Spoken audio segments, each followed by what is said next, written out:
Knjiga je Svjetlo dana ugledala prošle godine. U samom uvodu iznesen je kratak povijesni prikaz vjerske pouke u školi na hrvatskom području, a u daljem tekstu cjelokupan povijesni prikaz odnosa prema vjeronauku i rezultati vlastitog istraživanja. Cilj je bio istražiti ono što se zapravo događalo u razdoblju od 1944.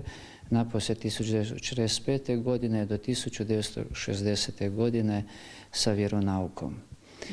I kroz vid odnosa prema vjeronauku zapravo se onda na taj način obradila i komunistička ideologija kao takva. Budući kako je vjeronauk u školama i nakon 20 godina samostalne Hrvatske države, nekima još uvijek trn u oku, doktora Šotu zamolili smo za komentar trenutnog odnosa prema predmetu. Meni se čini da vjeronauk ima svoj identitet upravo i ono što je izrazito bitno za sam identitet vjeronauka u školi, da on bude prvotno odgojno-obrazovnim predmetom.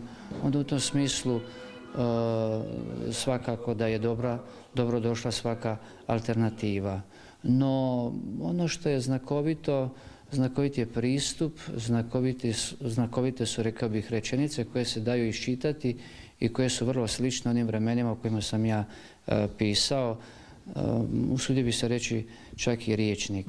Dokumenti za doktorski rad u jednoj knjigu koja je rezultat toga prikupljali su se istraživanjem u državnim arhivima u Zagrebu, Osijeku, Slavonskom Brodu, Arhivskom sabirnom centru u Vinkovcima i svim župama Đakovačke i Srijemske nadbiskupije. Dr. Šota naglasio je kako su represivne mjere spram katoličke crkve, koja je u vrijeme Drugog svjetskog rata i nakon njega potvrdile lice i naličje komunizma, zabranom vjeronauka u školama, kako pučkoj tako i srednjoj te djelomično u crkvi, negiranje teološki, kulturni, psihološki, sociološki i tradicijski vid identiteta vjernika katolika.